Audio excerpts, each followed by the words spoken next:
Persib gelar 3 uji coba. 1 uji coba pekan ini. Andri Tani ungkap Persib dan Persija. Berita terbaru Liga 1 dan 2. Dan polemik dari ditundanya Liga. Hai Rio Hotspot Lovers, inilah Rio Hotspot edisi kali ini. Tapi seperti biasa, sebelum kita lanjut ke videonya, mohon dukung channel ini agar terus berkembang dan bisa memberikan berita-berita informatif yang semoga saja bermanfaat untuk kita semua dengan cara klik subscribe, aktifkan notifikasi loncengnya, like, share, dan juga komen. Dan inilah Rio Hotspot selengkapnya.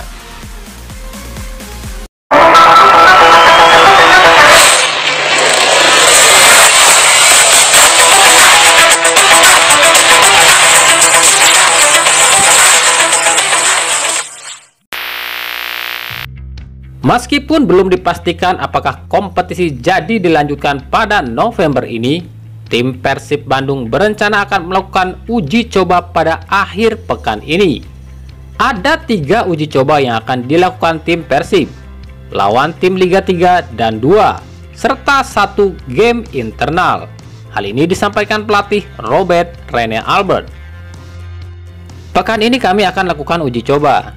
Ada 3 uji coba yang kami agendakan, lawan tim Liga 3 dan Liga 2, serta 1 game internal.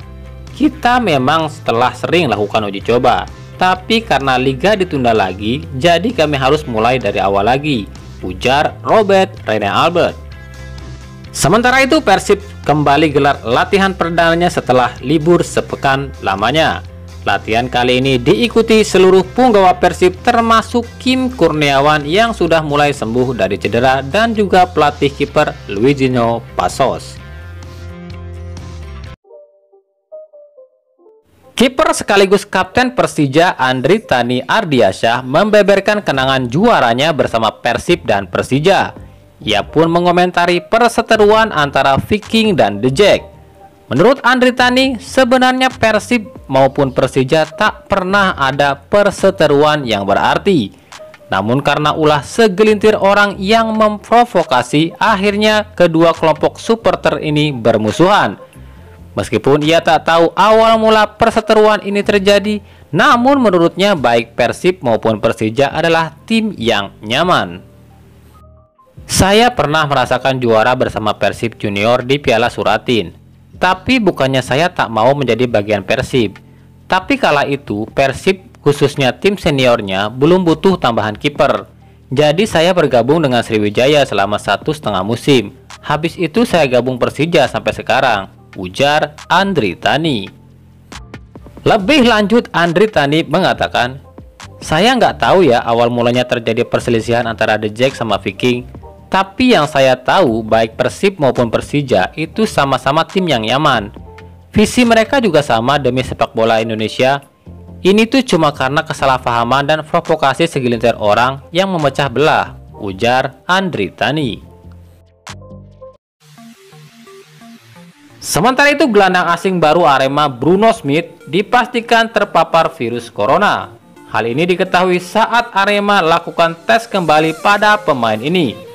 Alhasil pemain ini pun diisolasi sementara waktu. Namun para klub menilai jika seharusnya Arema mengkarantina seluruh skuadnya. Pasalnya Bruno Smith telah melakukan kontak dengan hampir seluruh skuad Arema. Hal ini pun sama yang dilakukan Persebaya saat 6 skuadnya dinyatakan positif. Persebaya segera melakukan tes dan mengisolasi seluruh skuadnya. Setelah ditinggal Paulo Sergio, Bali United pun terancam ditinggal 1 lagi pemain asingnya yakni Brawa Nori. Pemain asal Irak tersebut akan habis masa kontraknya Desember 2020 dan belum tahu apakah akan memperpanjang kontrak atau tidak. Pasalnya seperti diketahui, Brawa Nori adalah pemain asing termahal Liga 1.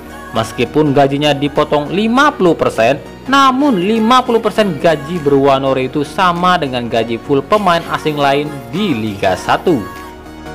Saat ini saya masih ada kontrak di Bali hingga Desember. Saya menghargai dan hormati kontrak itu. Tapi saya tidak tahu apakah akan lanjut di sini atau tidak, karena manajemen pun belum memutuskan, ujar Broa Nori.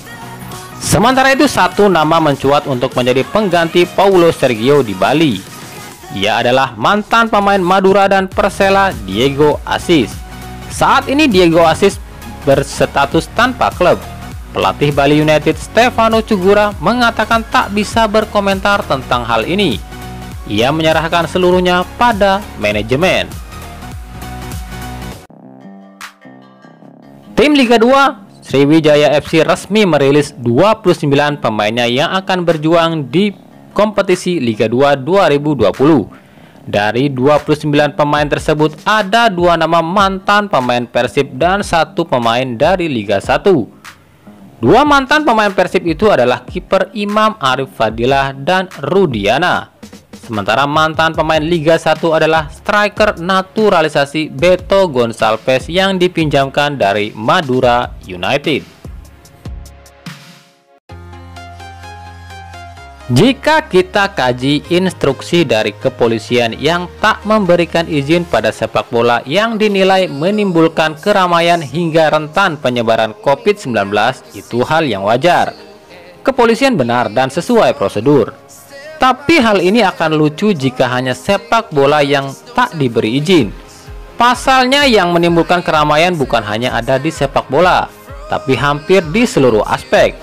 Baik itu pasar, swalayan, ruang publik, bahkan perkantoran dan pabrik-pabrik.